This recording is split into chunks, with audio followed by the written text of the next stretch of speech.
dia. Vamos aí viajar por mais um tema, né? Mais uma correção. Estamos na semana 2 do PET 4, que vem trazer para nós a relação do nacional desenvolvimentismo e o neoliberalismo. Nós chamamos de nacional desenvolvimentismo a política desenvolvida principalmente por JK, né?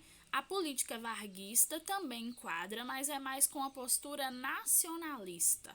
Vargas é responsável aí em seu governo democrático por criar várias empresas nacionais e querer para o Brasil um desenvolvimento tutelado pelo Estado. Já o nacional desenvolvimentismo de JK liga-se abertamente às políticas neoliberais, porque JK, né, com seu slogan de desenvolvimento 50 anos em 5, ele prevê um progresso pautado aí, né, pelo capital, ou seja, pelo investimento estrangeiro. Enquanto Vargas é responsável pela criação de várias empresas estatais, como a Petrobras, a Vale do Rio Doce, JK é responsável por abrir o Brasil para o capital estrangeiro, trazendo empresas como a Volks, a Ford e outras mais. Sobre o neoliberalismo, né, nós temos que entender que a América Latina vai se abrir realmente para o neoliberalismo na década de 90. O neoliberalismo prevê que o Estado não intervenha na economia, né? Que a economia ela ande por si só e que o Estado ele vai reduzindo seus gastos cada vez mais para que ele não atrapalhe a economia. Vamos então às questões. Número 1. Identifique os dois grupos mencionados no texto e apresente suas propostas para a economia brasileira, né? A partir do texto que tem aí no PET. Os dois grupos são os nacionalistas e os desenvolvimentistas. Os nacionalistas, eles são mais alinhados à política varguista, né? Eles vão defender o desenvolvimento nacional a partir da criação de empresas e políticas subsidiadas pelo próprio Estado. Como eu disse, tem a campanha O Petróleo é Nosso, né? A Petrobras, criada por Vargas. Tem aí toda uma briga, inclusive, né? O pano de fundo aí do governo Vargas de 1950, essa briga pela exploração desse petróleo, porque tem os nacionalistas e os entreguistas, que querem que essa exploração seja feita por empresas estrangeiras. Inclusive, tudo isso aí vai culminar, né, com o suicídio de Vargas. E no texto fala dos desenvolvimentistas, que são os mais alinhados aí à política de JK, que também queria desenvolver o Brasil, mas ancorado aí pelo capital estrangeiro, né? Não é à toa que JK ele vai abrir o Brasil para o capital estrangeiro, trazendo empresas estatais como a Volks e a Ford, como eu já disse.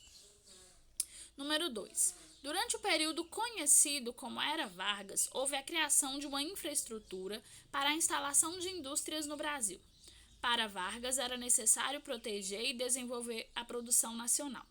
O governo de Juscelino Kubitschek também foi marcado por uma forte industrialização. Caracterize as políticas de JK nesse setor e estabeleça as diferenças de suas medidas em relação às varguistas. Gente, como eu já disse, a política varguista quer fomentar a criação de empresas estatais, como a Petrobras, a Vale do Rio Doce, a Companhia Siderúrgica Nacional. Vargas previa criar um desenvolvimento mais tutelado pela figura do Estado. JK prevê um desenvolvimento diferente. Ele vai trazer para o Brasil empresas internacionais como a Ford, montadoras como a Volks, né? Vai criar um desenvolvimento e um progresso mais ancorado pelo capital estrangeiro. Essas aí são as principais diferenças. Questão 3, né? Uma questão adaptada aí da UFC. A partir de 1989, a América Latina incorpora o neoliberalismo. Esse modelo, contestado por diferentes grupos e movimentos sociais, caracterizou-se neste continente por: letra A. Instaurar um conjunto de ideias político-econômicas que defendia a redução da ingerência do Estado na economia. Letra B. Atenuar as diferenças sociais e a dependência em relação ao capital internacional, ofertando pleno emprego. Letra C. Estimular o desenvolvimento do campo social e político e implementar uma sociedade mais justa e igualitária. Letra D. Diminuir o poder da iniciativa privada transnacional mediante a intervenção do Estado a favor da burguesia. Letra E. Apresentar uma base econômica formada por empresas públicas que regulam a oferta e a demanda. Essa questão é muito simples. Não pode ser letra B porque não tem a ver, o neoliberalismo ele não está preocupado em atenuar diferenças sociais. Não pode ser letra C que está falando que o neoliberalismo prevê um desenvolvimento no campo social. Ele também não está preocupado com isso, muito menos em formar sociedade igualitária. Não pode ser letra D, que está falando que o objetivo é diminuir o poder da iniciativa privada e, na verdade, aumentar, né? As privatizações são uma das políticas aí do neoliberalismo. Não pode ser letra E, porque fala aí que quer formar uma base econômica por empresas públicas. E, na verdade, o neoliberalismo prevê a venda das empresas públicas. Então, só pode ser letra A. Né, instaurar um conjunto de ideias político-econômicas que vai reduzindo a ingerência, ou seja, a intervenção do Estado na economia. A questão 4. A questão 4 aí vem trazer para nós assim, ó. A China se destaca pela produção de tecidos e de produtos eletrônicos. Considerando que você estudou sobre as políticas neoliberais, estabeleça uma relação entre essa afirmação e a legenda da fotografia a seguir. Né? Tem aqui o símbolo da McDonald's e tem aí a legenda: sem teto na China, encontra um abrigo em restaurantes de fast food. Foi tirado do jornal, né, Gazeta do Povo. O que nós podemos colocar sobre isso aí?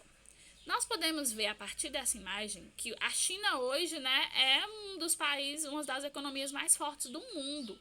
Se destaca aí, como disse o enunciado, pela produção de eletroeletrônicos, de tecidos.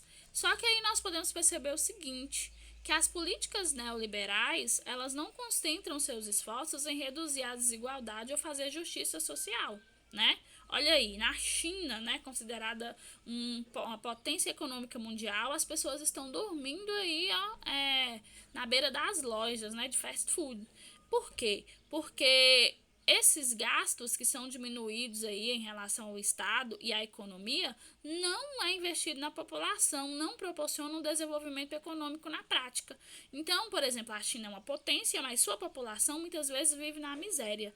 Essa prosperidade econômica não é estendida aos cidadãos e, na verdade, em nada melhora a qualidade de vida desses cidadãos.